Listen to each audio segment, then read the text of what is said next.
Good evening, everyone. 大家晚上好。We will continue to have the forum on the COVID-19 vaccines. 那我们今天还是继续新冠病毒疫苗的研讨会。And today we have two speakers. One is Dr. Hengbing Wang, and the other one is Dr. Stacy Chen. 那今天晚上我们有两位演讲的人，第一个就是王恆冰醫師，第二位是陳彥君博士。I think people are familiar with Dr. Wang. He's a local doctor here and a volunteer doctor at CTTP for many years. 那我想大家对王医师应该不陌生，他是我们这个UKI这边的当地的医生。同时来深圳这边当义务的医师很多年。Dr. Stacy Chen, she is a professor at DRBU, and she actually graduated from the girls' school here at CTTP. Then she went on to MIT for her bachelor degree. And after that, she moved back to California, attend graduate school at UC San Francisco, and finished Ph.D. degree in biochemistry. 陈彥君博士，他现在是法大的教授。他早年是圣城这边女校毕业，然后到麻省理工学院去念学士，念完以后就回到加州来，在三藩市的加州大学医学院攻读生化，得到生化博士。Okay, so and we may have also Dana to contribute later. I'm not sure whether she'll join us. 我们可能到后来还会有一个这里的护士当然，他和我们分享这个圣城现在这个疫苗接种的情形。So, Hengbing, who is going to speak first? Are you going to speak first or Stacy? Probably Stacy, and I'll translate for her. She can speak Chinese. She asked for it. So. Okay, Stacy, you can share your screen now. Let me share my screen.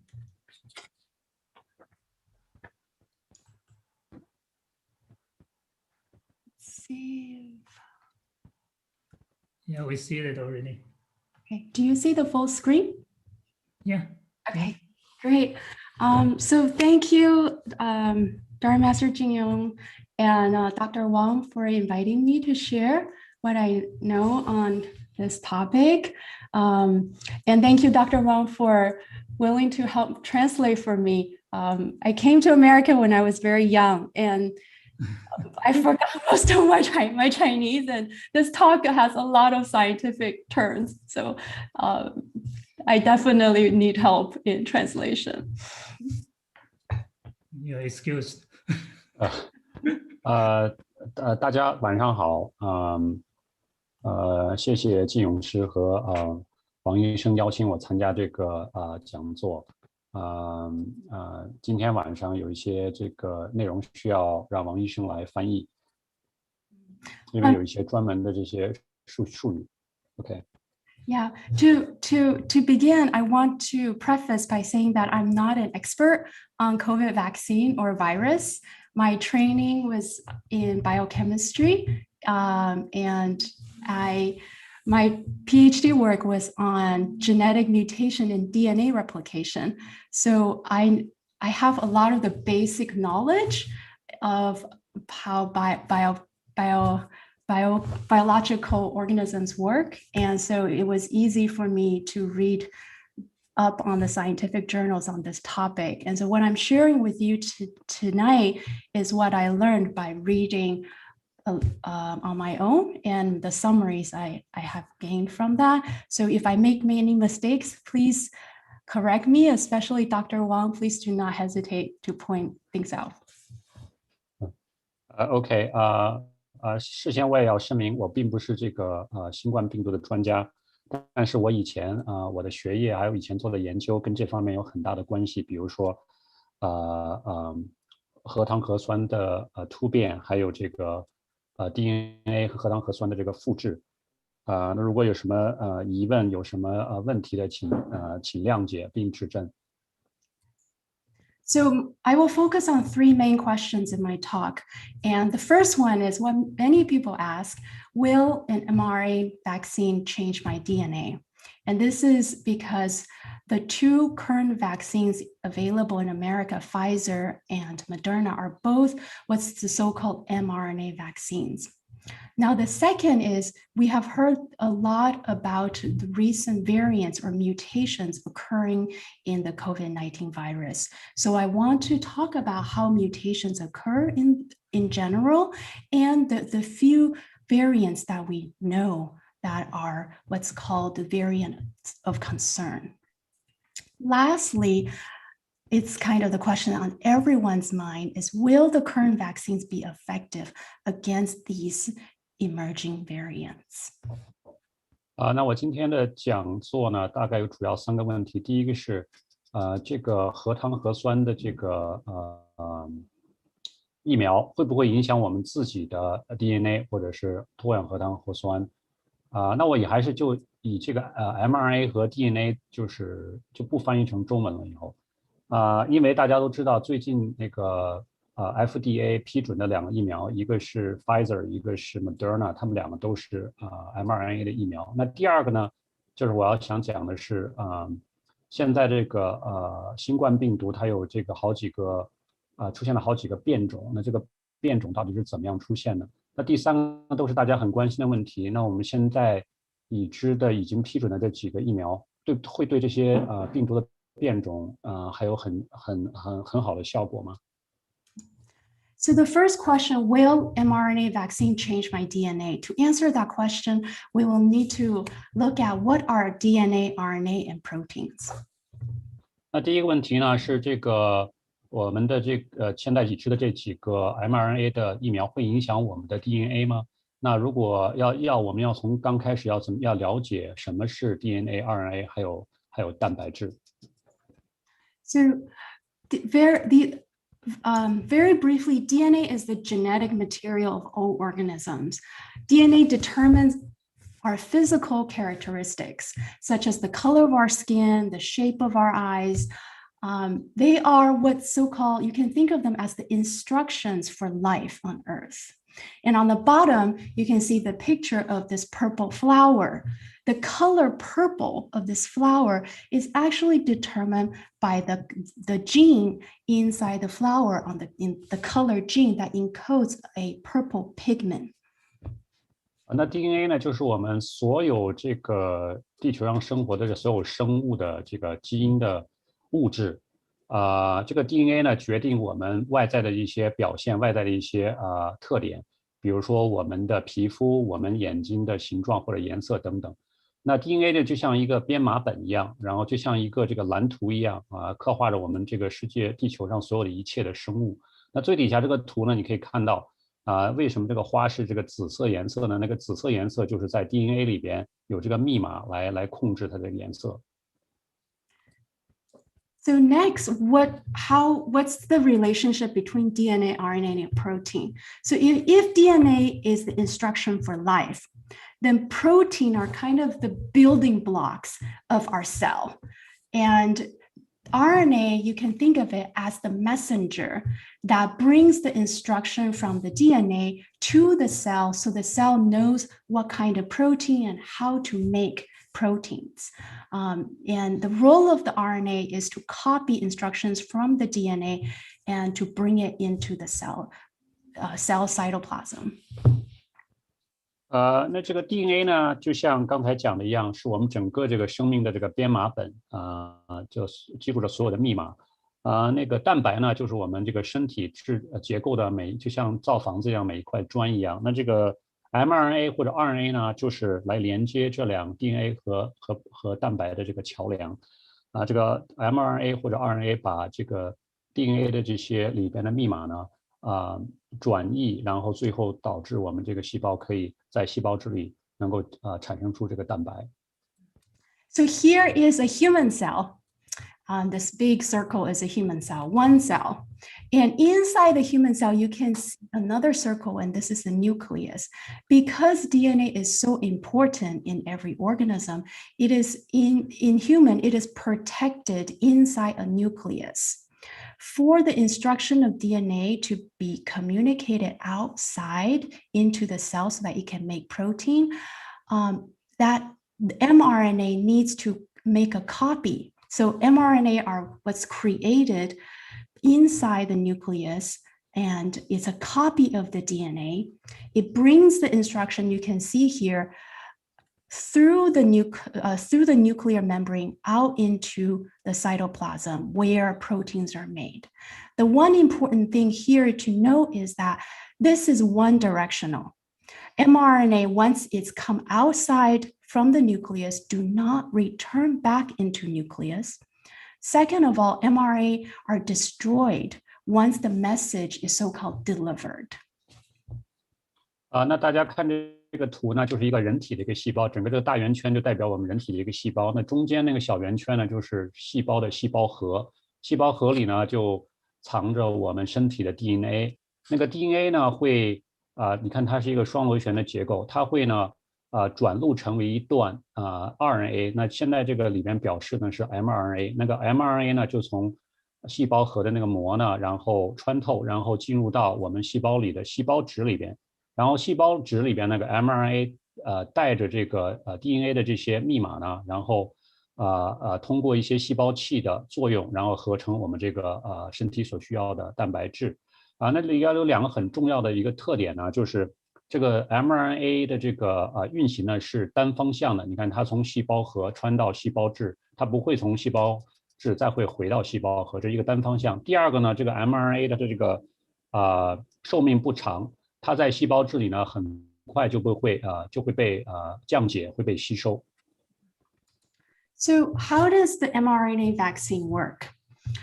mRNA vaccine, once it's injected into our muscle cell, now can enter the cellular membrane, but you can see that it will never go into the nucleus because remember in our previous slide, mRNA only is made inside the nucleus and comes out. It never goes back in. So the mRNA from the vaccine will only stay in the cellular cytoplasm. It will never go into the nucleus where it can even be in contact with the human DNA. Second of all, as we said before, mRNA are extremely unstable and fragile by nature. In a normal situation, they usually degrade in a few hours. And this is also why Pfizer and Moderna vaccines have such strict refrigeration requirements because mRNA is so fragile by nature. So to conclude, mRNA vaccine, because it will never actually be in physical contact with our human DNA, it will not change the DNA of our body. 那这个图呢，就代表着现在的这个 mRNA 的这个疫苗是怎么样进入到我们人体细胞，怎么样产生这个免疫效果的。你看那个 mRNA 进入到被注射到肌肉里面呢，就会进入到人体的细胞，那这个细胞有可能是肌肉细胞那进入到细胞里呢以后呢，这个 mRNA 就会被释放到我们人体细胞的细胞质中。那上一个图也讲过了，这个 mRNA 呢第一是它不会反向穿透到我们的细胞核里，所以它只是待在细胞质里边。那第二呢，就是它完成它所需要做的工作，合成那个病毒的蛋白以后呢，它的这个生命期是很短的，它非常不稳定，所以很快就会降解。那这也是为什么这个Pfizer 和 Moderna 他们制作的这个mRNA 的这个疫苗呢，运输起来是非常困难，因为它要保持在很低的低温，这样的话它就不会容易被降解。所以呢，这个综上所述呢，这个 mRNA 是不会进入到我们人体细胞里的细胞核会对我们这个 DNA 有任何的这种干预。So then we'll move on to the next question, how mutations occur in COVID-19 virus. Now, the idea that every time a virus replicates itself, it has to make a copy of its own genomic information.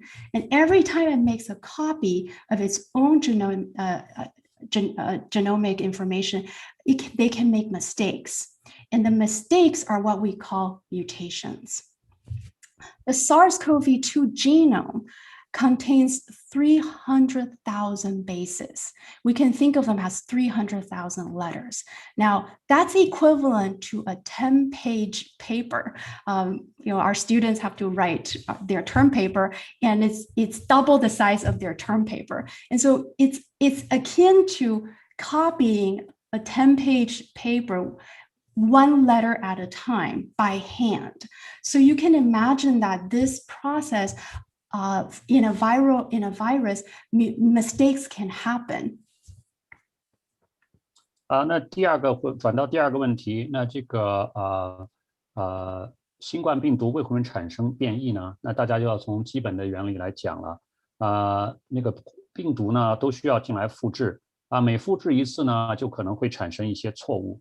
那像这个新冠病毒呢，大概有3万个我们DNA 我们RNA 我们叫碱基，3万个碱基，那就像我们读书看文章一样，相当于有3万个词或者3万个字母。那你想相当于就是当然10页的一个书。那你想你如果要抄10页的书的话，这有可能会有错误发生。Okay, so in general, there are 3 types of mutations. The first kind of mutation is what we call substitution. That's when one letter is replaced with another letter. So here it is a C that changed to a T. The second mutation is called insertion or sometimes addition.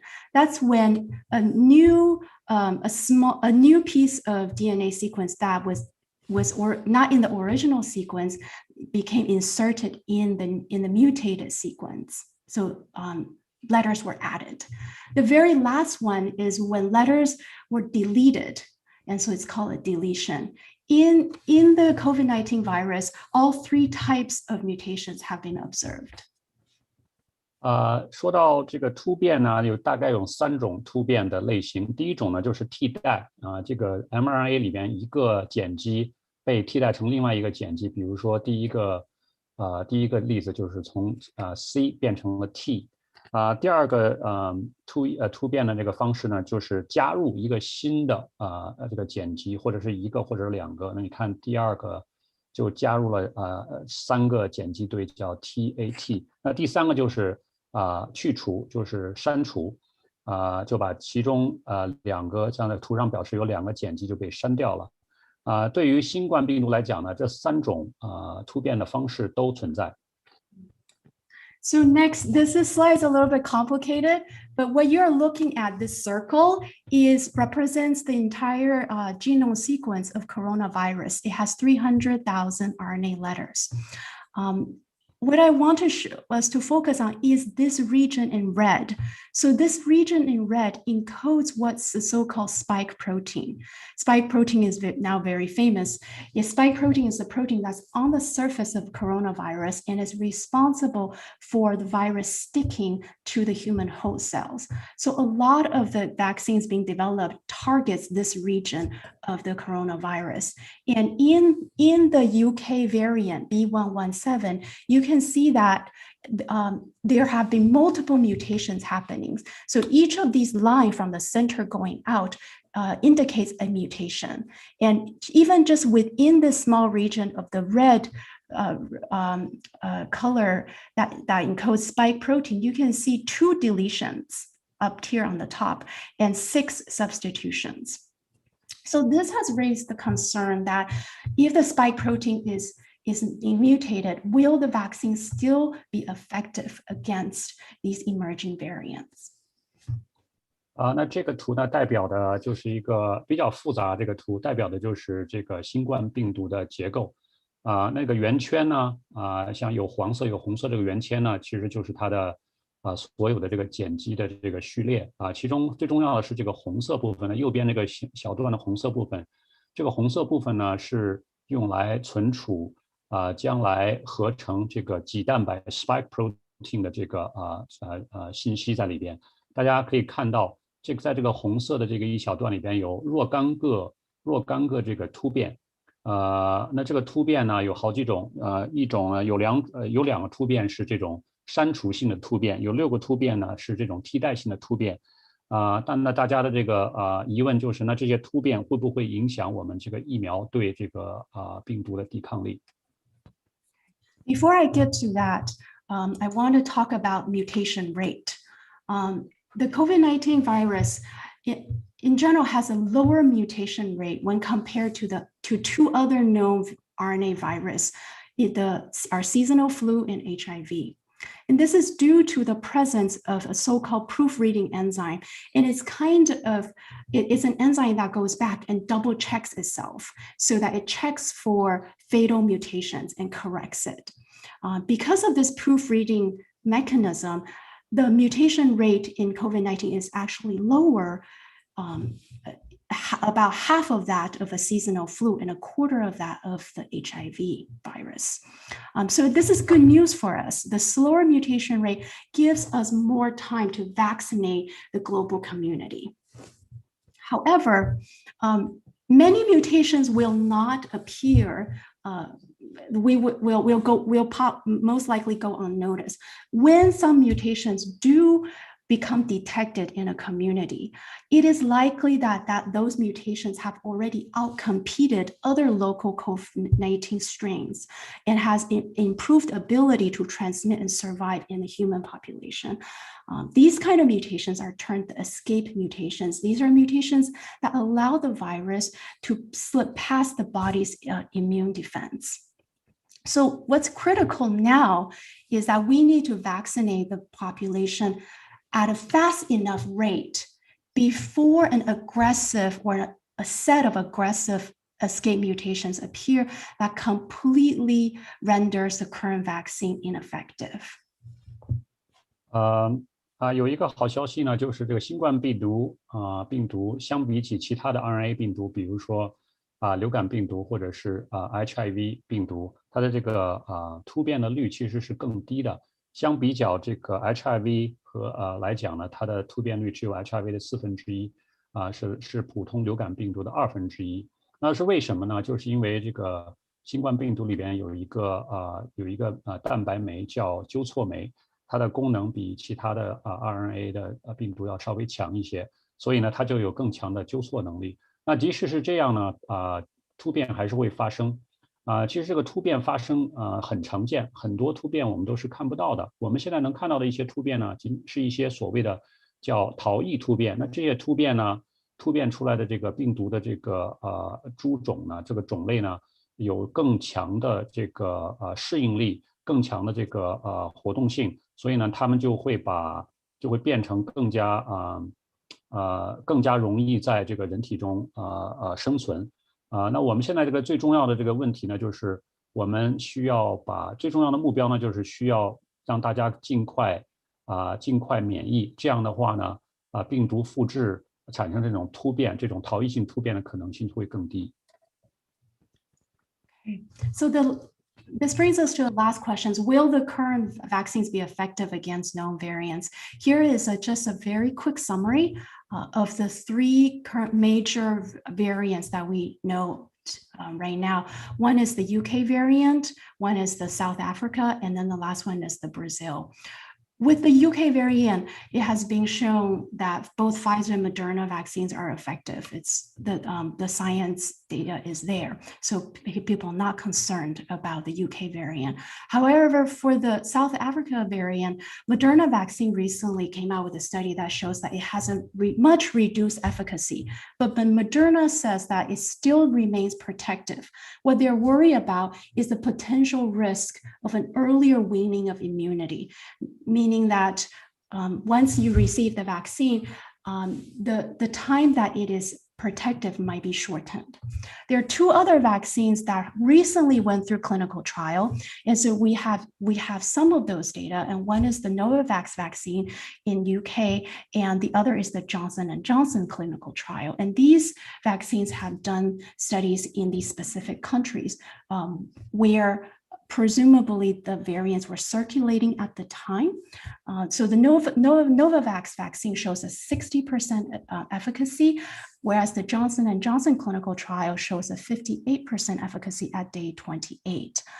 For the Brazil variant, no data exists yet. However, the recent Johnson & Johnson clinical trial, and it was done in Latin America, and in general, the overall Latin America rate is about 66% efficacy at day 28. Both these companies, Pfizer and Moderna, are developing the so-called booster shots against emerging variants using the existing mRNA vaccine technology. And because this technology can be developed so fast, the companies can come up with new booster shots in 6 to 9 weeks. Pfizer and Moderna have already released clinical trials of their booster shots. So it is likely that the companies will start developing one-dose booster shots, which are updated and administered each year against new variants. 那最后一个问题呢，就是现在的疫苗会对这些新的变异的病毒有效吗？我们现在大概知道有3种的变异，一种呢是 B.1.1.7，就是英国的这个变异，在12月份我们就知道了。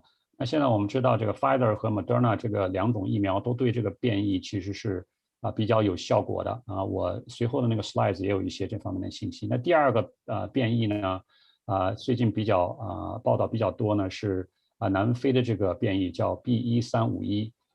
这个在实验室里的这个抗体的这个实验中有初步的证据显示呢Moderna 还有这个Pfizer 的这个疫苗产生出的抗体对这个菌株这个抵抗性呢比预想的要差但是我们有一些新的疫苗现在已经出来了，比如说 Novavax、Johnson & Johnson 他们发表的这个他们这些很多这个临床试验都是在非洲还有是美洲做的，所以他们有一些数据表示呢，他们的疫苗对这个南非的这个变异种有60%还有57%的有效性。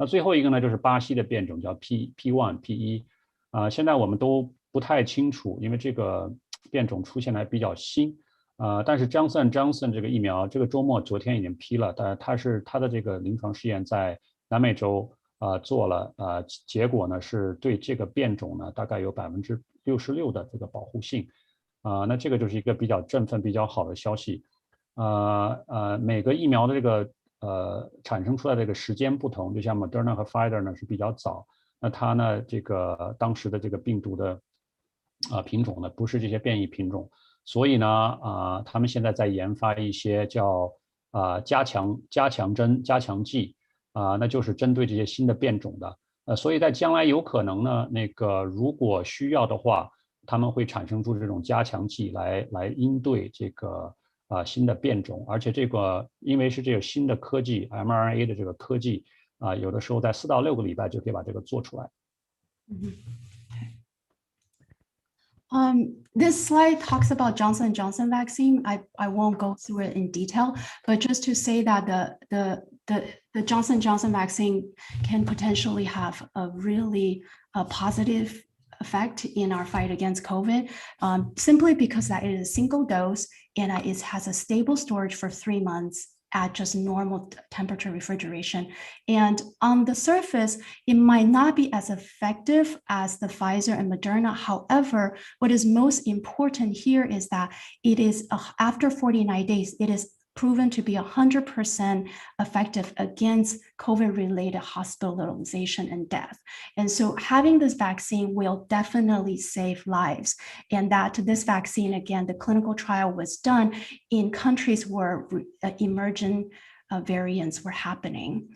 So the takeaway message is, if you can get to any vaccine, whatever vaccine that you have access to, that is the vaccine that you should take, right, as quickly as possible. Do not wait for another vaccine that you feel might be better. 那这个呢，就是简单讲一下 Johnson Johnson 昨天刚批的这个这个疫苗，这个疫苗呢，只需要1针，那跟 Mrna 和 Pfizer 不太一样，他们需要2针，而且它可以在普通冰箱的这种温度2度到8度呢保存3个礼拜，所以比较方便。它的这个表面上这个结果呢，不如 Pfizer 和 Mrna 的好，比如说你看72%和66%的有效率。还有这个在28天的时候72%、85%，看似是比那2个疫苗差一点，但是在49天的时候呢，它有将近100%的这种有效率，就是来保护你这个免疫的人群呢，不会因为新冠呢导致住院或者是死亡，那这个是很高的一个数据。而且大家也都刚才听到了，这个数据呢是在这些变异病毒比较猖獗的一些地区，比如说南非或者是南美洲的地区来做的。最后一点是要给大家要阐明和着重讲的是呢，所有的这个疫苗呢都是很有效的，各有利弊，各有千秋，然后还有很多的这个数据呢逐渐的在爆出来，所以给大家的建议呢就是不管是什么疫苗，只要它在那儿，就大家只要你可以去打，就赶快把它打起来。原因的我们都已经刚才讲过了。So lastly, really is a conclusion that we are in a race against time. The key here, from a public health perspective, is can we vaccinate the population as quickly as possible before a set of aggressive escape mutations appear that completely renders our current vaccine effective. There is still time, but we do need to act quickly, and we need everybody who has access to a vaccine to get vaccinated. Vaccinating the individual right now helps protect the global community against new emerging variants. So this is a place where each of us can contribute. 那现在我们就是应该是在跟时间赛跑了。我们需要尽量把我们整个这个人群呢都要免疫。这样呢就能够避免这些很糟糕的、更加这个毒性的这种逃逸的突变产生。我们还是有时间的。现在有很多振奋的消息，很多疫苗都被造出来。打疫苗呢是既利己又利他这也是我们每个人都可以做出的一份贡献。Thank you. So, Dr. Wang, I'm going to turn it over to you now. Okay, all right. Excellent talk. Let me share.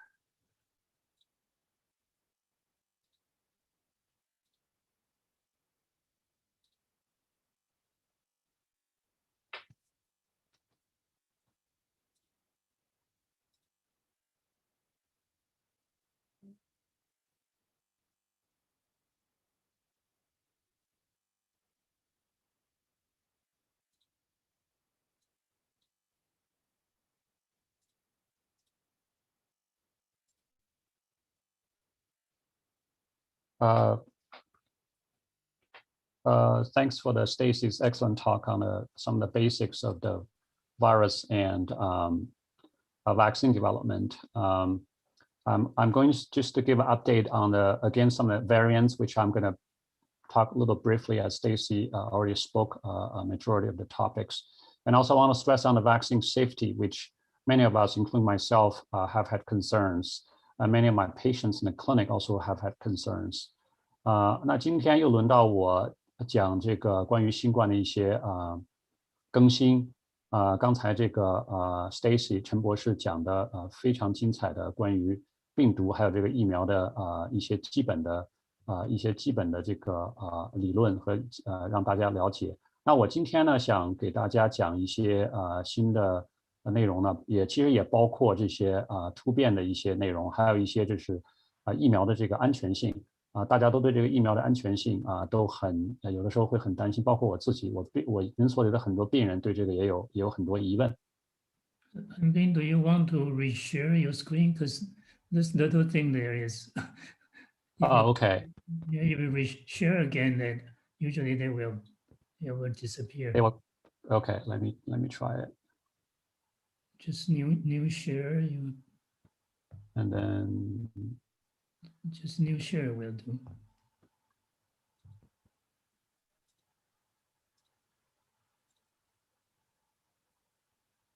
is it better? Yeah. No, we don't see that thing. Okay, all right. So a little bit different format. There are many good things happening in the last couple of months, especially since the vaccine was approved and started to be used for our population. As of last Friday, there were about 47 million Americans have received at least one dose of the vaccine. At that time, either going to be Moderna or Pfizer. And among those 47 million, 22 million have been fully vaccinated with both doses. Just over the weekend yesterday, FDA also approved a single-dose vaccine developed by Johnson & Johnson. As a result, we have seen cases, COVID cases, new cases, hospitalizations, and deaths are dropping down significantly. 那先给大家报告一些振奋人心的好消息。截止礼拜五，就是2天前，美国呢大概已经有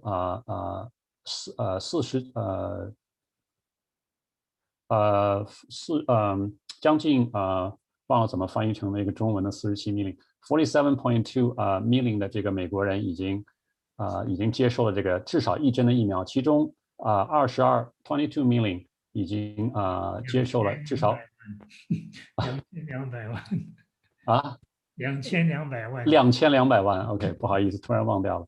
2200万已经接受了2针的疫苗，其中包括在座的可能一些在座的一些而且周末的时候呢，这个美国的药监局也批准了刚才 Stacy 讲的这个 Johnson & Johnson 的这个只需要花1针的这个疫苗，还是很振奋人心的。然后所以最近几个礼拜这个新冠的这个病例，然后住院人数还有这个死亡人数呢都急剧下降。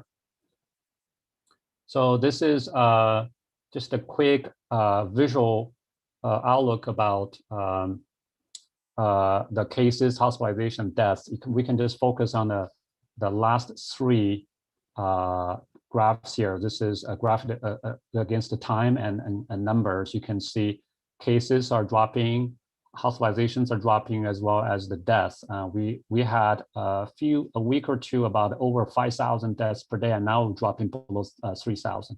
那这个图呢，就是给大家视觉上的一个感受，就是自从这个疫苗，还有其他一个还有很重要的就是这个假期的结束，这个各种的这个数据都逐步下降，包括这个新的这个感染人数。还有住院的人数，还有这个死亡人数都有很大的下降。So this is another picture representing this decline. This is actually the COVID deaths from the long-term care facilities.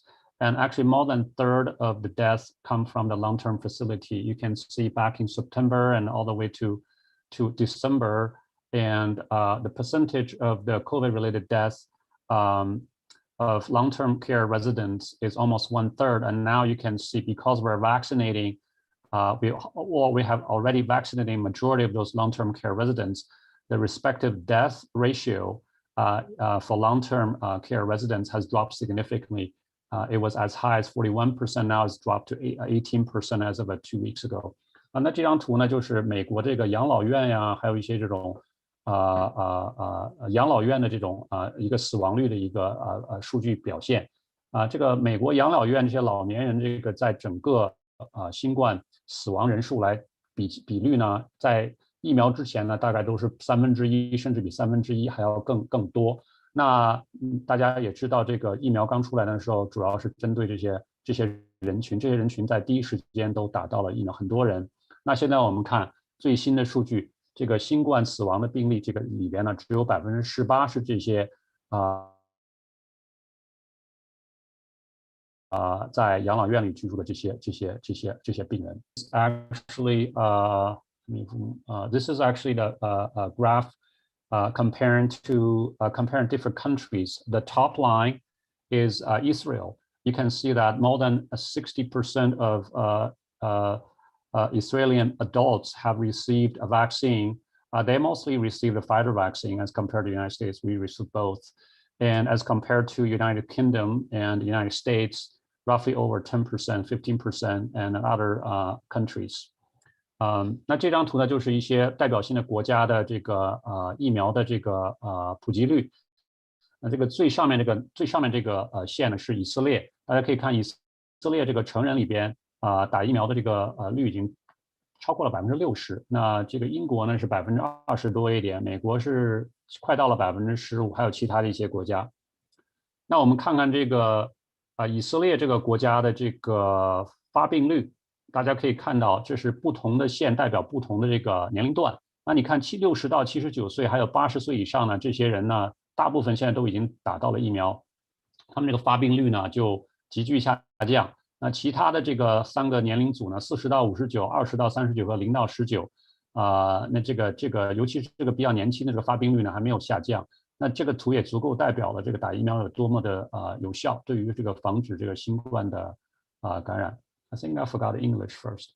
So this slide represents again the Israel regarding the vaccination characteristics.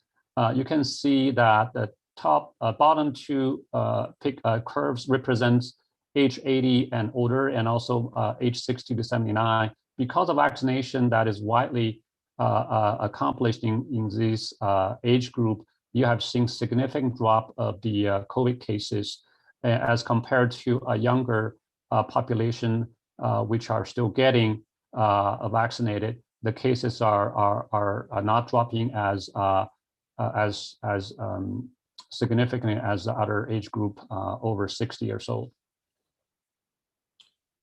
So what we learned from Israel is actually very important because the vaccine data we discussed was generated from the controlled clinical trial, but this is real-world results. In fact, Israel confirmed results of Pfizer's clinical trial because they only got a Pfizer's vaccine. So among this almost 416,000 people got vaccinated, only 254 had gotten COVID. After the second dose of vaccine, which corresponds to an efficacy rate of 91%. So this is very comparable to regional published data from the clinical trial, which was close to 94%. So we always worry about whether we can replicate clinical trial data to the real world, and Australian data really corroborates this, which is a very good news. And from their nasal swab RNA quantity assay, it's also very promising. The viral load was much lower among COVID tests in January compared to December as a result of vaccination. So it's almost dropped by half. So the viral load from so any COVID infected individual, they check the viral load in their nasopharyngeal area, and the viral load has been reduced because of vaccine. So even you got COVID despite having vaccine, but the viral load you have is much less now compared to pre-vaccination era. And we also know this is actually to echo what Stacy said earlier.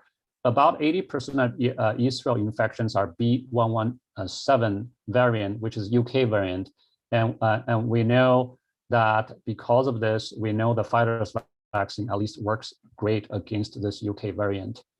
那这个我们从以色列这个国家的这个疫苗的这个情况呢，能够得到一些比较重要的信息。那第一个呢，就是这个我们在这个做临床实验的这个数据，有的时候在真正的这个运行起来并不是那么理想。但是从以色列这个国家的这个数据来讲，这个是他们的这个数据非常接近这个临床实验。那这个有效率呢达到了91%。大家记得当时我们做这个，我上一次做，还有这个王丛林博士做那个讲座的时候 ，Pfizer 这个有效率当时是94%还是95%？那第二个呢，他们也发现，即使你打过疫苗，不幸呢又传染上了这个新冠，那你这个鼻腔黏膜里的这个RNA病毒的这个浓度呢，比这个没有打这个疫苗前12月或者11月份的那个浓度要下降了将近超过50%那这个也是很重要的，因为这个数据间接的可以就是推断你如果即使是不幸感染，即使打了疫苗不幸感染了这个新冠呢，但你这个传播率就会变得下降，因为呢你这个鼻腔膜里的这个 RNA 的浓度变得低了。那第3个重要的信息呢，就是以色列这个现在这个在这个国家流传的这些新冠呢，80%都是这个 UK variant， 都是个英国的这个变种。那即使是在这个英国变种非常横行的这个以色列这个国家，那这个 Pfizer 的这个疫苗还是能达到这么好的一个保护力，是非常振奋人心的。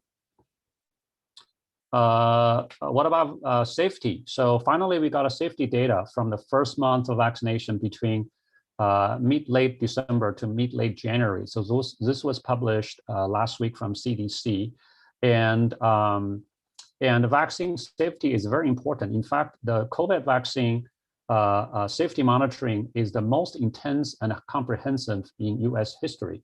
So they're using 2 different reporting system. 那我现在再来讲一下这个疫苗的这个安全性。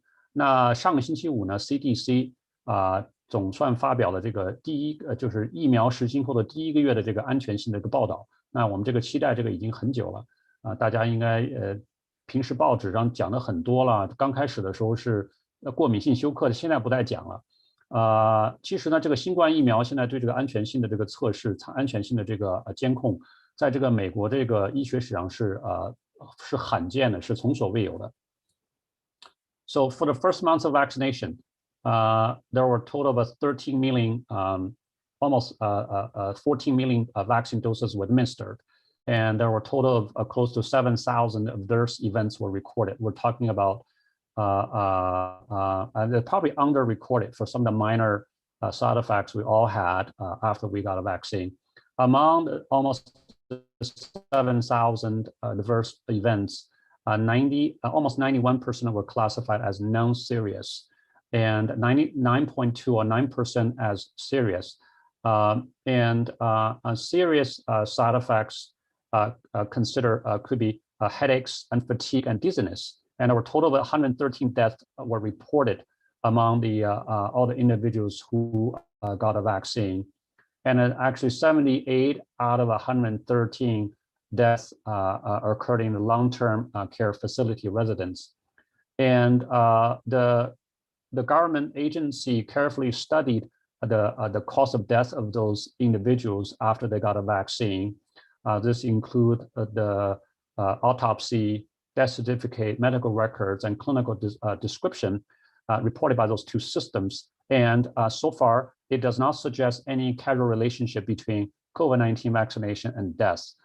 So this is very important for all of us. And even without vaccine, as you know, people still die for various reasons, especially long-term care residents who are chronically ill and weak. Regarding anaphylaxis, there are really not many. So from this report, is about 4.5 cases per 1 million doses. It's very, very rare. So it's actually even better than I and Dr. Cunling Wang talked to us a month ago. 那这个1个月的这个安全性的这个报告呢是这样的，这个就是从12月14号到1月13号。这个疫苗实施以后1个月以后的这个一个安全报告 ，CDC 提供的一个安全报道。那在这个1个月期间呢，大概有1400万的人接受了这个疫苗，不是1400万个疫苗被接受，然后其中呢大概有将近6994例的这个报道的这个不良反应。其中将近91%呢是不是很严重的不良反应，有9.2%呢是比较严重的不良反应，这里边包括头疼虚弱呀，还有这个头晕在这个1个月里面呢一共大概有113位人员死亡那其中65%呢都发生在这个像老人院这种地方。那这个 CDC 呢，对这些死亡的人群呢，这个113人做了很详尽的调查，通过有一些通过活检呀、医学的这个病例的这个研究啊，还有一些其他的方面最后呢做出的决定呢是这113位这个死亡呢没有直接看到有直接跟联系到这个新冠的这个疫苗大家也知道你即使没有这个新冠疫苗我们也是会在不同时间正常死亡都会遇到这些死亡。很重要的是呢，他做出的研究呢，发现这些死亡的这个人，这113个这个死亡的人呢，跟这个疫苗没有直接关系。那我们最早2个月前比较关心的这个过敏性休克其实发生的例子很少了，这将近1400万剂打了以后呢，100万剂里边只会出现那个4.5，那这个几率很小的，相当于你这个整个友卡呀，这个整个 Mendocino County 一例都不会到1例。So now return to the not so good. The first of all is still the vaccine acceptance. Despite many people are now more leaning towards taking the vaccine, we still have about 15% of adult Americans will not accept the vaccine. And this data hasn't really changed now as compared to 6 months ago, according to the survey. And there are additional 7% would only consider the vaccine if it was required by work. So both those categories have not changed. We have convinced many middle ground individual to consider the vaccine, but those two groups are unfortunately the number has not changed. I don't know what needs to be done to convince those two groups of people.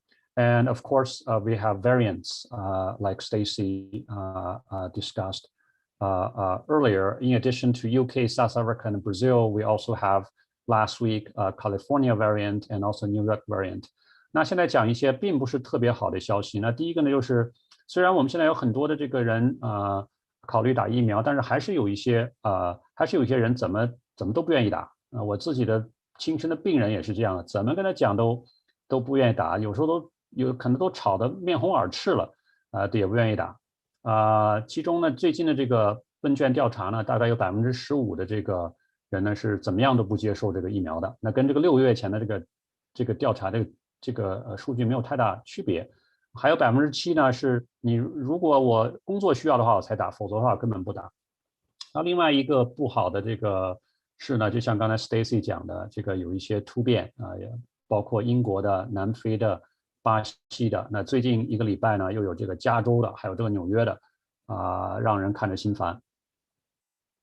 So this is kind of timeline of what happened this month regarding the different variants. I don't think I want to go through it. It's pretty much saying the UK variant is doubling every 10 days. This was the beginning of February. And then South Africa stopped AstraZeneca vaccine because it really didn't work for that variant. And so on until last week, we start noticing the California and New York variant. 那这张呢，就是上个月这个还是这个月2月的一些关于这个突变的一些进程包括最早呢，我们发现这个英国的这个变种呢，每10天就加倍然后呢，这个南非的这个变种呢，南非这个国家呢，停止了这个 AstraZeneca 的这个疫苗，因为发现在这个实验室里，这个疫苗对这个变种呢不太有效一直到最近1个礼拜的这个加州和这个纽约的这个变种。So this is somewhat overlapped with Stacy's talk, but just briefly, UK variant started in December, and now it's pretty much prevalent for many countries and also majority of the United States. And South Africa variant, like Stacy said, reduced the effectiveness of some vaccines. And Brazil Brazil P1 variant, we don't know too much about it. And California and a New York variant, we're still studying them. We still don't know too much about it. Some of the data suggests it might be more contagious. 那这个呢，就是还是一个表，就是还是那几个变种的那个情况。包括英国的变种 B.1.1.117，现在已经是比较这个流行的一个变种了，70多个国家，还有美国的至少33个州，还有南非的，还有巴西的。巴西的这个 P1 呢，这个我们知道的这个情况不是特别多。加州和纽约的呢这个变种呢，仅仅是最近1个礼拜提到的，估计也差不太多。就像 Stacy 讲的，它这个突变都发生在这个棘蛋白的这个部位就增加这个病毒的这个对正常细胞的粘合性。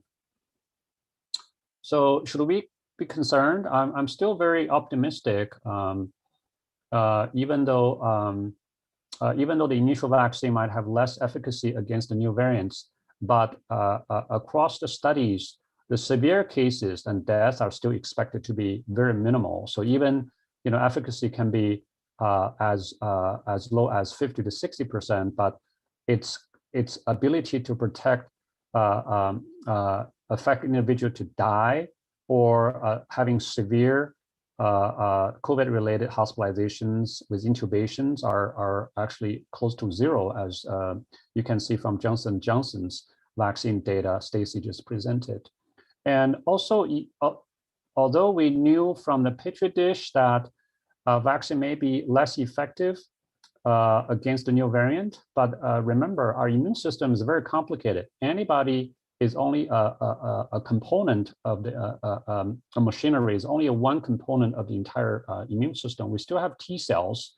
So having a less efficacy in antibody testing does not really mean that we should expect the same from other part of the immune system working against the virus.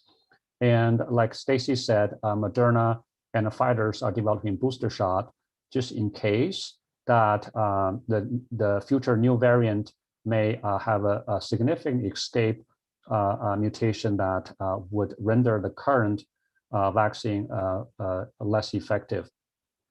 And lastly, even though we have a very effective vaccine, we still have to do our due diligence, including wearing masks and social distancing. And some of the data suggesting that if you double mask, not only a medical mask and with additional cloth mask, it can reduce the particle to reach to your nasal area almost up to the 99%.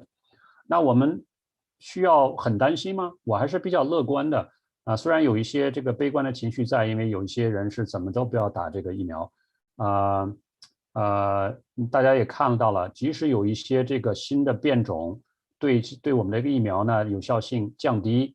但是呢，你也可以看到，即使有这些变种，但我这个疫苗对这个阻止或者是防止病人死亡，或者是防止产生很严重的这种住院的这种情况还是非常有效的。就像刚才看到这个 Johnson & Johnson， 它的有效率在49天的时候有效率达到100%，就相当于你基本就不可能，就是说会产生很严重的后果。你即使得到了新冠，你这个很容易就会能够这个康复。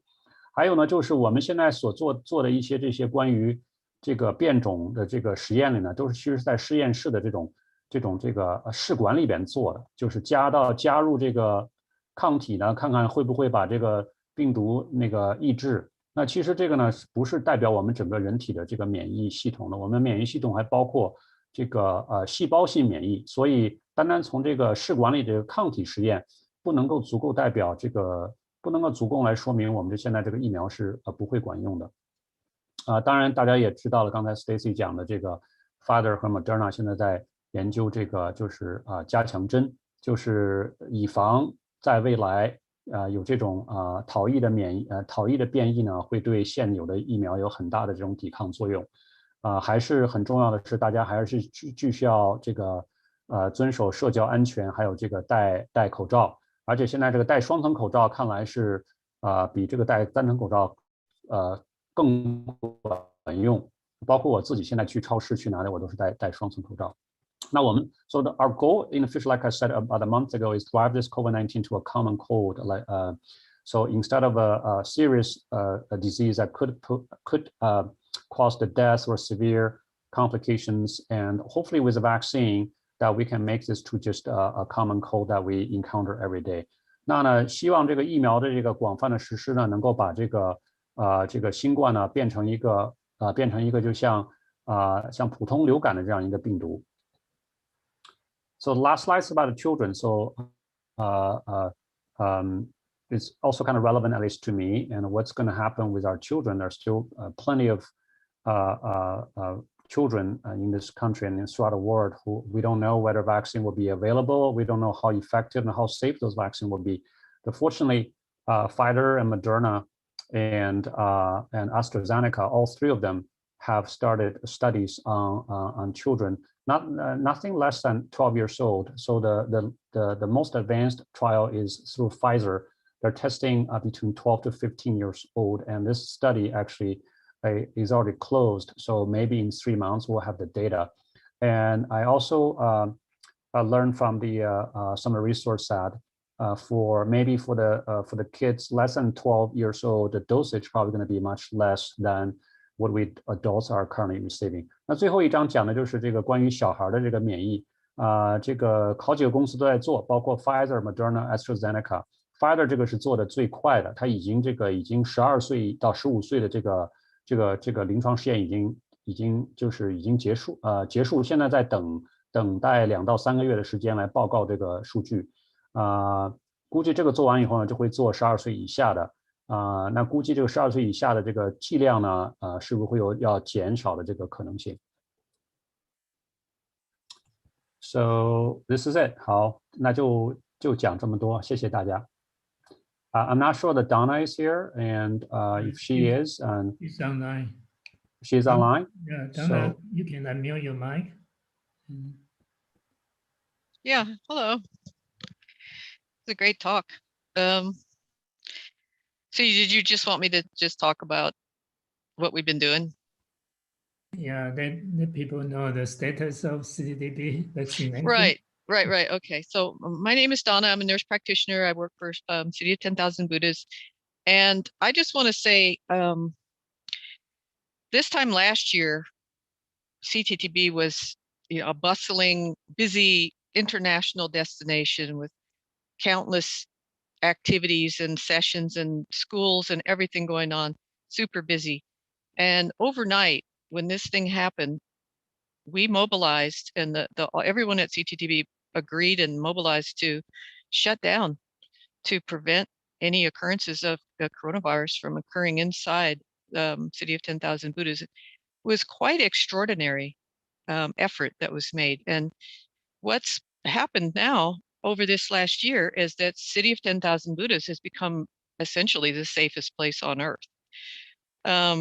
So now we have what we've been doing for the last couple of months. Now that the vaccine has been available, we have been systematically vaccinating every single person at the City of 10,000 Buddhas, including all the buildings and grounds workers and all the workers that come in and out every day to working on the back project. We vaccinated all the students, the dorm students who were there. Some of them are age 16 and 17, living in the congregate setting. They're eligible. We've also vaccinated all the DRBU students who are living at the Sudana Center, as well as all the staff and faculty.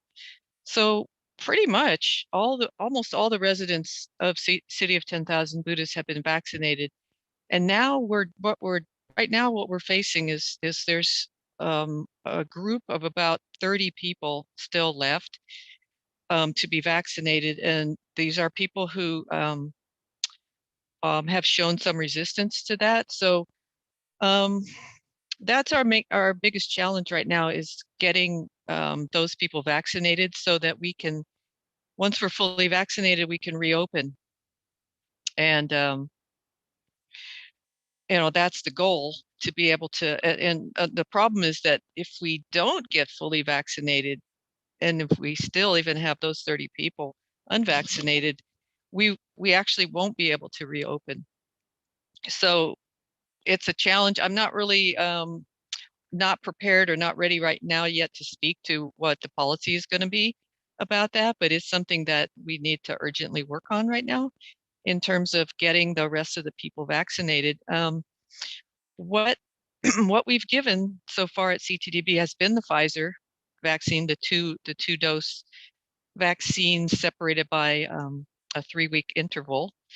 I will be giving another round of vaccine on the weekend in 2 weeks from now, the 13th or the 12th through the 15th.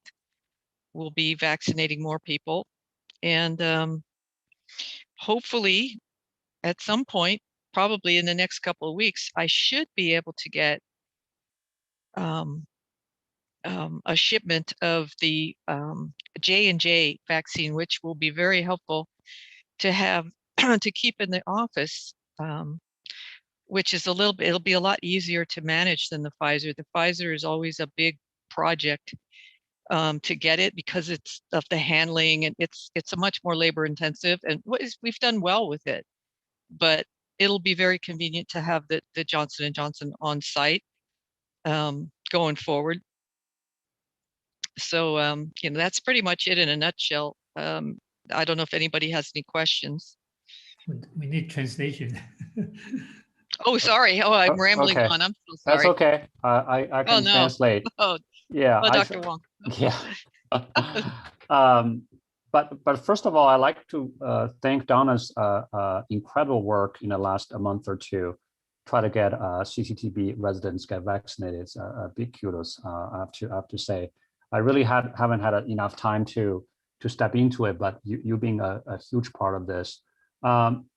那我简单翻译一下吧。第一个，我是想要就是非常感谢这个 Donna， 最近几个月做的这个很杰出的工作包括协调这个疫苗让这个圣城这个居住的大部分的人现在都打上了疫苗。那Donna刚才讲，在去年的这个时候呢，我们这个圣城呢还是一个非常这个活跃的一个地方，非常繁荣的一个地方。相当于是这个世界上很多国家人大家都知道都到这里来修行参加法会。那很快呢，由于新冠呢，我们就我们下了这个很强的决心就把圣城关闭了其实在最近1年内呢，圣城相当于其实是在这个世界上最安全的地方，因为我们有很这种严格的这个制度。那自从这个疫苗有了以后呢，我们主要是拿到的这个 Pfizer 的疫苗。我现在基本圣城里边绝大部分人都打到了疫苗，包括在里边工作的一些人员，还包括住在宿舍里的学生，16岁到17岁的学生包括法大的学生，还有所有的教职员工都打到了疫苗。然后绝大部分的出家众也打到了疫苗让人稍微比较担心的是，大概有30位左右的人呢，有各种原因呢，现在还不愿意接受这个疫苗，但是希望呢，在未来的一些时候呢，我们能有一些有效的措施，能不能这个能够将疫苗呢，就是全部100%的普及？因为呢，如果不全部普及100%这个疫苗呢，很难让我们做出决定来重开圣城，来重开圣城。还有就是在未来关于我们打疫苗的这个情况。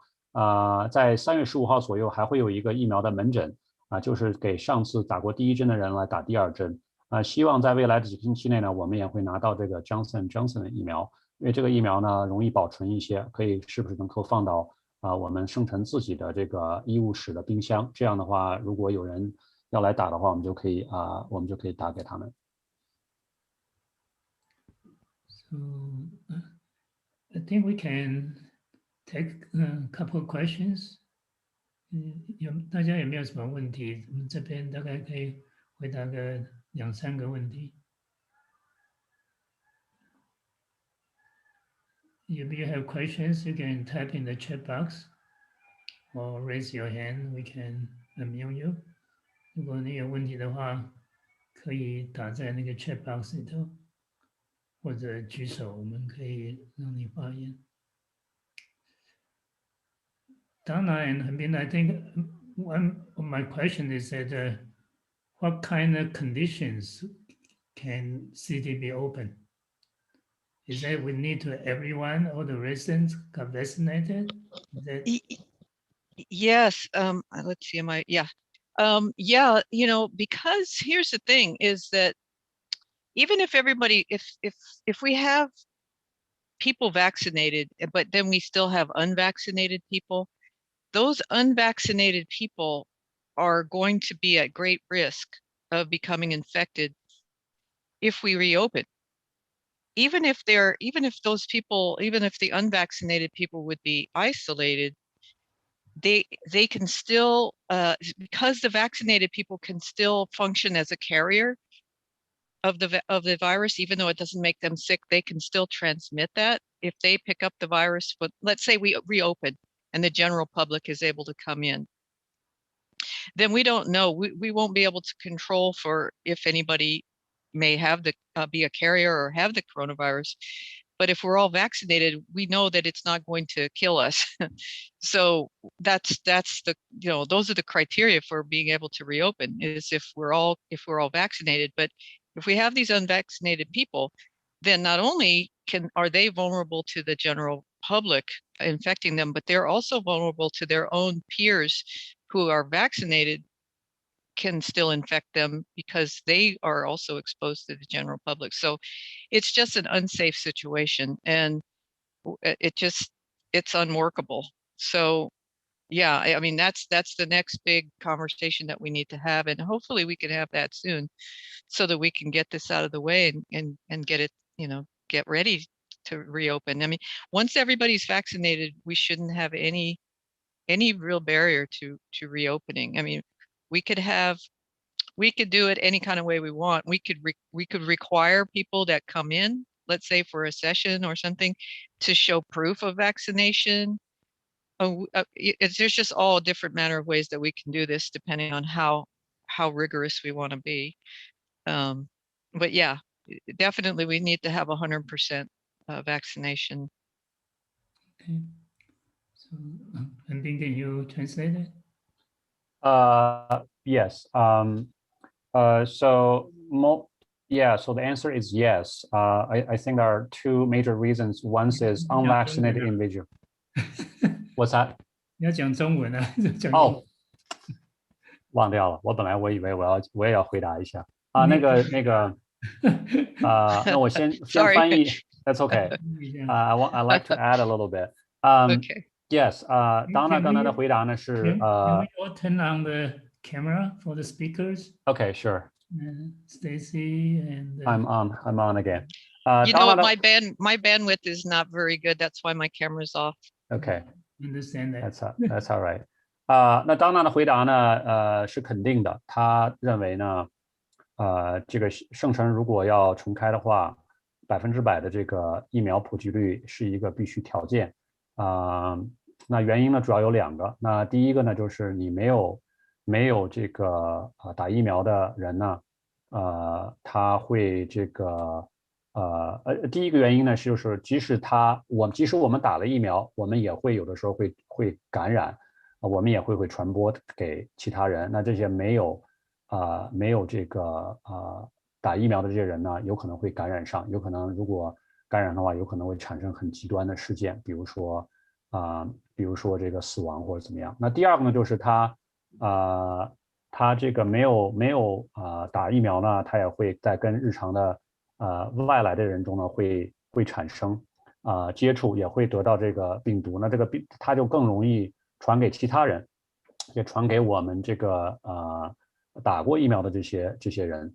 所以就是说通过这些呢，就当他认为呢，就是这个100%的这个疫苗普及率应该是必须的。So my view on this is that's the optimal scenario, which is 100% vaccination rate, which essentially drives the COVID-19 to a common code for everybody on the CTTP ground. Even we are completely opened, even there are people coming from different parts of the country or different parts of the world. We have been vaccinated, and we know that some of the vaccines offers almost 100% efficacy against severe cases, hospitalizations, and deaths. So that makes everybody feel safer. That's the most optimal scenario. So if we don't do that, we always have concerns about what could happen with people who choose not to get vaccinated. 那我个人的意见呢，当然最好的情形呢，应该是100%的疫苗普及率。那就像前面所讲的，你如果100%的疫苗普及了，那基本上你这个新冠就是根据一个小儿科，就是一个普通流感的这个情况了。大家看到疫苗的这个保护率，尤其是对重症保护率，就是你得了新冠，最后导致住院、导致严重并发症、导致死亡的这种可能性，几乎就是小于5%，甚至是0。在这个 Johnson 的这个疫苗是49天将近是0。所以呢，如果真是有100%的这种疫苗普及率，那我们基本就可以很放心来这个 reopen。当然还是要这个遵守这个普通的这个一些措施了，就像当娜刚才讲的你来圣城参观访问的都需要有一些证据来你以前打过疫苗这样的。我想，如果我们 let me say a few words. I think what's important to people outside is that they want to know once CTTP open, can everyone come in, or they are required to be fully vaccinated? And this is something I think we need to have a clear policy so that people can be prepared. 我一个问题就是说，如果在外面的居士，他们当然很想到圣城来。那圣城一旦开放以后，是不是所有的人都可以来，还是有条件？好比说，要打过疫苗的人才能够进来。像这一点，如果我们圣城能够有一个很明确的规定的话，大家就心里头有个准备，可以准备好，赶快去打疫苗，这样才能够进来。Do you want to answer, Donna? Yeah, sure. Well, this is kind of a work in progress, and we're really working on this thing like intensely right now. But the most important thing is that we get all of our people vaccinated inside. Then we can start setting policies about having the visitors, how we want to do that. I mean, ultimately, it's probably not going to be very feasible to have to check everybody's vaccine status. And it probably won't matter that much, because really the vaccination is to protect you. Because like I said before, even if you are vaccinated, you can still be a carrier. So the most significant thing that we have right now that makes us the safest place on earth is the fact that we have a closed campus, so that nobody, whether they're vaccinated or unvaccinated, nobody can come in there who's not part of that bubble. And so that's the thing, that's the single greatest. And then also everybody's masked and social distance. I mean, we're really very rigorous in how we're functioning there. So just letting the general public in, vaccinated or otherwise, they can still bring the virus in as a carrier or in that fashion. So what really matters is that we don't have any vulnerable people inside CTTB. So like I said, right now, everybody in CTTB except for about 30 individuals. And those 30 individuals, well, not all of them, but a good percentage of them are older and would be very vulnerable to getting sick, because those are people who have some chronic illnesses, conditions that would make them susceptible. So these are vulnerable individuals, and these people need to be vaccinated. So what I would say is that we can't do anything until those people are vaccinated. Once they're vaccinated and we're fully vaccinated, what I will suggest is that we open up the university and the schools, all the schools, first thing that we would do, because that's a finite group of people. We can control and know what their vaccination status is. And we've already vaccinated quite a few of actually all the staff. And then we've already vaccinated quite a few of the students. And then apparently the schools have decided that we're going to require vaccination too of the students. So at least the ones who are eligible age-wise. And then we'll go from there. Then we can go to sessions that maybe we can require vaccination for those, because again, we can control the who's we're letting in. We already do that now. We ask them for all kinds of stuff, their TB status. We're already doing a lot of things for the retreatants and session attendees. So that could just be one more thing, and then ultimately open the restaurant and go from there. That would be what I would suggest, but of course that's a group decision, and that has to be made in consensus. 那这个回答刚才金勇士的问题呢，就是当娜认为呢，就是这个vaccine 现在还没有最终同意接受疫苗接种的30个人是很重要的，因为呢，我们现在是生活在像圣城呢，现在生活在一个大的气泡大泡泡里边，那很安全。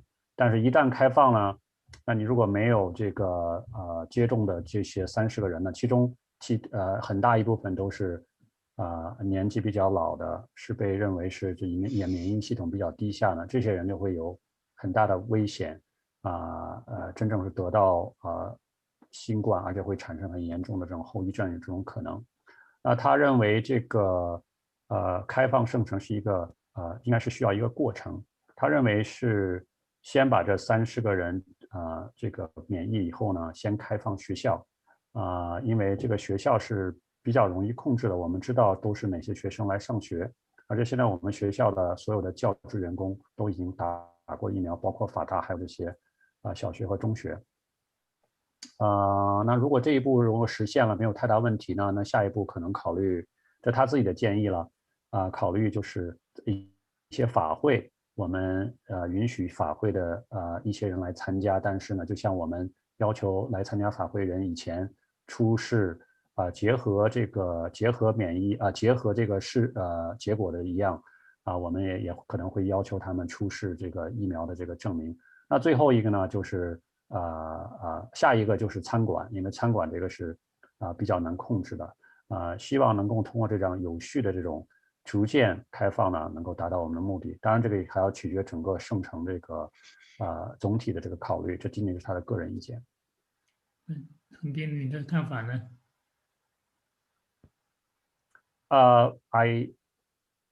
？So my view on this is I would also like to hear Stacy's regarding DRBU. What is their plan on the reopening the university? My view is actually I never thought about this. I thought it just reopen. Everybody's reopen once we got vaccinated. But I actually agree with Donna that we probably do it more strategically and from more controlled environment to lesser controlled environment. For example, the sessions we can control, and also the students. Students are a little bit tricky because there's a lot of the policy influence from the government, from the educational board. But we kind of have to open in that way. But like Donna said, it's a relatively controlled setting. We have students we know, and we have all our staff who got vaccinated. Then I think depends on the CTTB's policy and I mean the meeting. So who decides what will be the next, and that's my view. 那我的这个感受呢，其实我以前没有仔细想过这个问题。我想大家如果好像免疫了，大家就一下全开放了，没有什么问题了。我是比较一个乐观的这个人治疗肿瘤的这个医生一般都比较乐观，觉得一下都可以。那刚才听了个当娜讲了以后呢，确实是比较还比较同意他应该是一个逐步开放的过程，从一些比较容易控制的人群着手然后慢慢的再开放其他不容易控制的这些人群。那我也想听一下这个Stacy 他代表这个法大，他们是一个什么样的现在是什么样的一个想法 ？Okay, after Stacy, Thomas Liang, if you want to comment, you are more than welcome to comment after Stacy. So DRBU, the university, has begun the conversation about reopening. The administrators and from our president, Susan Rounds, has asked all the faculty and all the staff, and we're making a requirement for all the faculty and staff to be vaccinated in order for the school to reopen. We're still then discussing the steps towards reopening.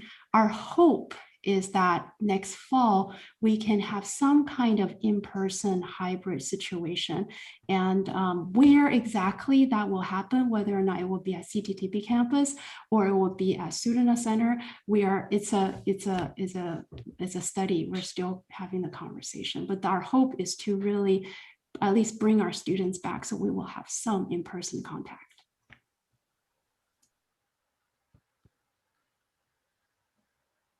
You want to ask Dr. Wang to translate for you?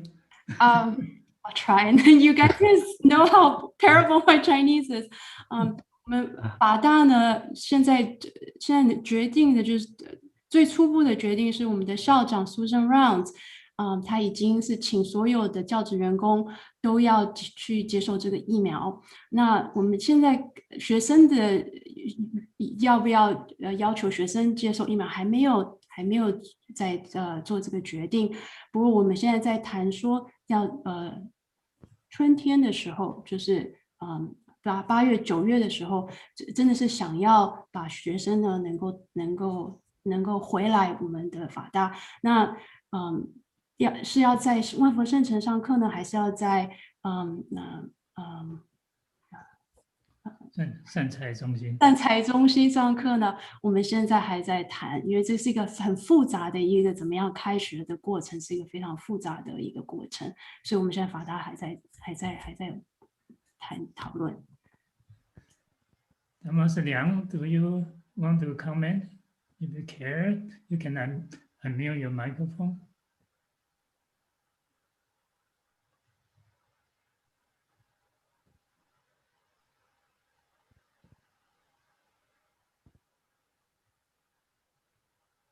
So, if not, I think I will. Could I just say one more thing, Jin Yongsher? Yeah. So my hope, this is my hope, and what I'm envisioning is that once we have everybody vaccinated at CTTB, then there should be no reason why we couldn't open the schools completely. And it wouldn't have to be in a hybrid form, because what we would do is that we would, and I believe we're already, at least in our campus life meeting, I believe we've discussed this, that we're going to require the students, the DRBU students, to be vaccinated as well when to come back to school, to on campus. So I see no reason whatsoever that by the fall that we couldn't open completely at CTTB, with the caveat that we have to have everybody vaccinated, because we can't have vulnerable people living inside CTTB, and especially because a lot of those people who are unvaccinated and who are resistant to vaccination are the key players who run the kitchen and things like that. You know, they're real high profile people that are very exposed to others in the community. So we just simply can't have them be vulnerable. So that's basically the only thing that's standing in our way. And also with the schools, there shouldn't, even though we know the children are not going to be probably vaccinated by fall perhaps, but it actually won't matter, because if we have all of our people, all of our teachers and all of our CTTB residents vaccinated, then exposure to a child who may be a carrier of coronavirus isn't going to kill us. See, that's the thing that matters. That's the most important thing. So, but yeah, so once we're all vaccinated, I think we should open in a staged manner like that, with the schools first and then the sessions, and then go from there. I think that will be safe. And I'm sure the public health officer, you know, of course, before we do anything, I'm going to have the public health officer have a conversation with us so she can give us her blessing. And then I think that'll be will be correct to do.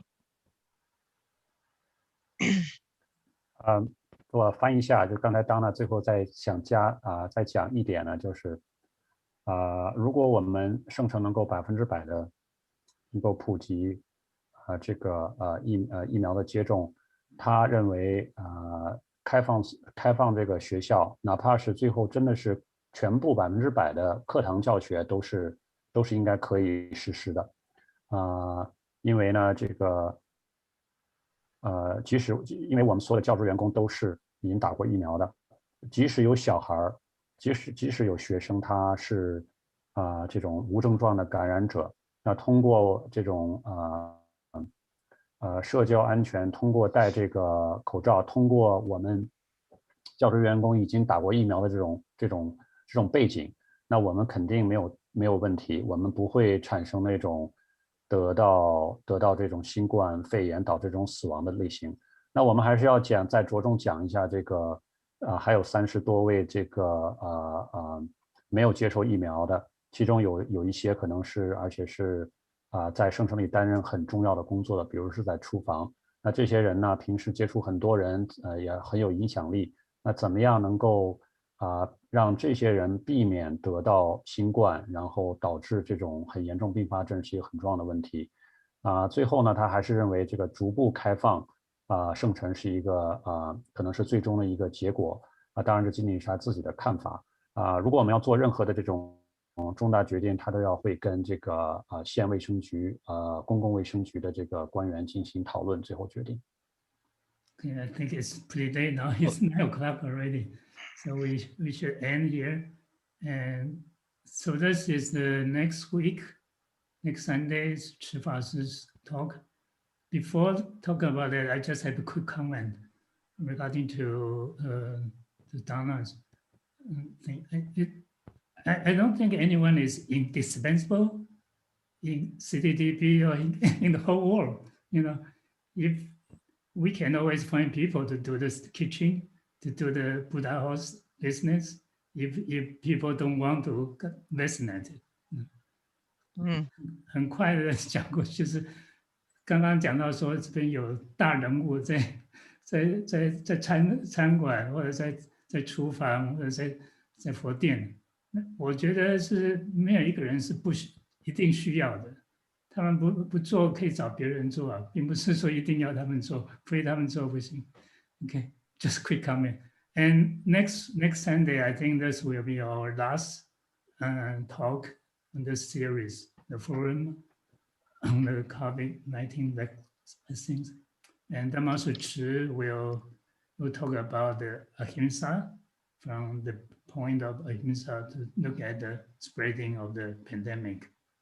那下礼拜大概是我们这一串的这个研讨会的最后一次，就是池法师他会从这个不伤害的角度、佛教的角度来看我们这个现在这个瘟疫盛行的情形。And the Zoom link is the same as today's, but YouTube will be different. Every time YouTube will be different, and Zoom will always be the same. 那在 Zoom 方面的连结的话，和今天的是一样，但是如果是你要用 YouTube 的话，那个连结会不一样。So I think we need to end here, and we appreciate Dr. Wang and also Stacy, Dr. Chen, also Dana's, and this is a very wonderful discussion, and we learned a lot from all of you. 那我们应该这边结束，就是非常感激王医师，还有陈博士，还有Dana做了这么精彩的讨论，我们从他们身上都学到很多东西。Okay, so we'll dedicate merit, and Ellen, can you lead us to chant the English? Okay. 阿弥陀佛。May the merit from this practice adorn all the Buddha's lands, repay the kindness from above and rescue those in paths below. May all who see or hear all this resolve upon awakening,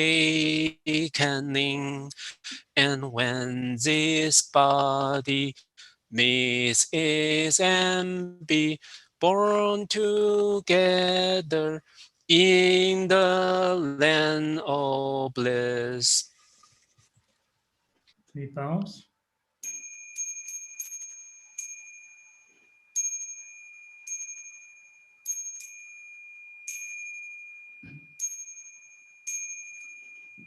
In respect to the Venerable Master.